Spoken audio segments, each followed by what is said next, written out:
La PEPA voudrait, au cours de sa sortie de ce jour, saluer vivement cette nouvelle avancée qui vient de s'opérer dans le cadre de la réforme structurelle de la décentralisation dans notre pays. Qu'il vous souvienne que le chef de l'État, le président Patrice Talon, avait dans son discours d'investiture pour son second mandat affirmé sa volonté de réformer en profondeur le secteur de la décentralisation et de la gouvernance locale dans notre pays pour rendre plus efficace et efficiente la conduite et la réalisation des actions de développement au niveau de nos collectivités. Pour donner corps à cet engagement du président de la République, notre représentation nationale a adopté la loi numéro 2021-14 du 21 octobre 2021 portant code de l'administration territoriale en République du Bénin qui réforme en profondeur notre système de décentralisation avec comme fil conducteur la dépolitisation et le renforcement de l'administration communale pour plus de performance et d'efficacité. Depuis lors, plusieurs interrogations, plusieurs questionnements, plusieurs inquiétudes sont nées dans l'esprit des citoyens et même des élus locaux sur les conditions de mise en œuvre de cette réforme révolutionnaire.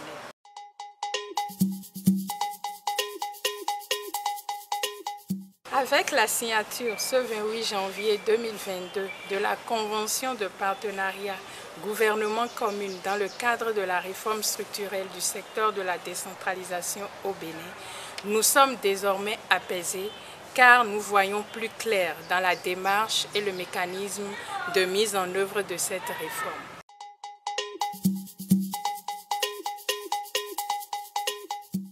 Le gouvernement et l'ANCB viennent en effet de poser l'acte numéro 1 de la mise en œuvre effective de la réforme structurelle de la décentralisation dans notre pays, en procédant à la signature de la convention de partenariat qui les liera désormais.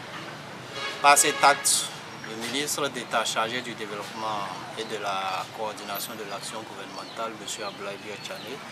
et le président de l'ANCB, M. Luc Setonji Atropo, viennent ainsi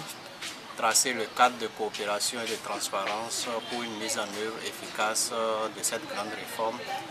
voulue non seulement par le chef de l'État, mais également par une grande majorité des Béninois après 20 ans de mise en œuvre de la décentralisation au Bénin.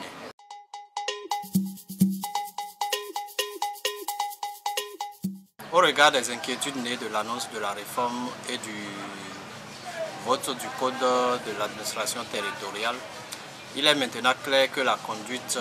de cette réforme se fera dans une logique de coopération et de transparence entre les acteurs majeurs que sont le gouvernement et la fêtière des associations des communes. Mieux,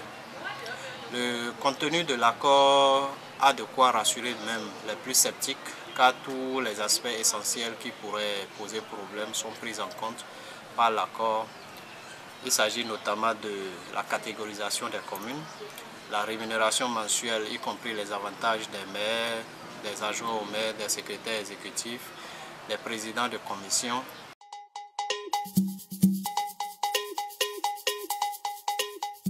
Des chefs d'arrondissement, des conseillers communaux et des chefs de village ou des chefs de quartier de ville.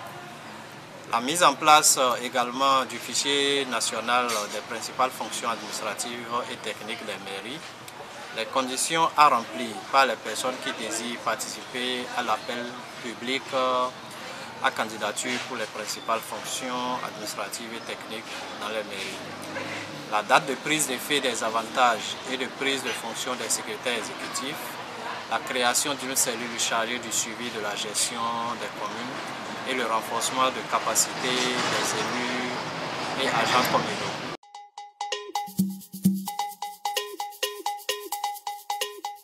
Au regard de la démarche adoptée par le gouvernement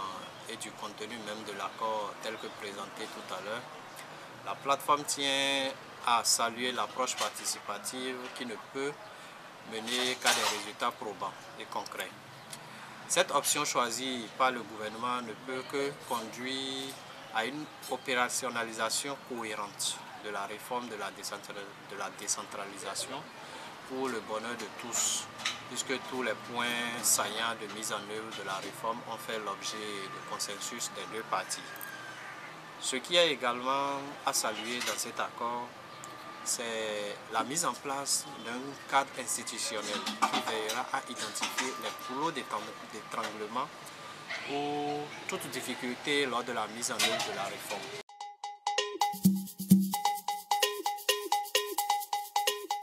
Toute difficulté lors de la mise en œuvre des réformes a proposé des mesures correctives ou des dérogations, à les mettre en application après validation et à accomplir toute autre tâche entrant dans ce cadre.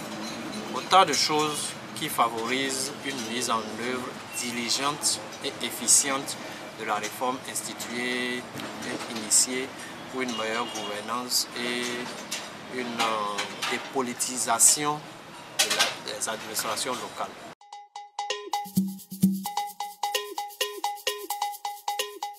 Aujourd'hui que les balises de la mise en œuvre de la réforme sont posées, il est important que les passions se calment et que tout le monde retienne que la réforme a maintenu et même consolidé les fondamentaux de la décentralisation. Ainsi, les communes conservent la plénitude de leurs compétences et le maire demeure la première autorité politico-administrative de la commune et la gouvernance de l'administration communale sera plus efficace car totalement dépolitisée. Les élus locaux pourront ainsi avoir les coudées plus franches pour se concentrer sur le développement communal.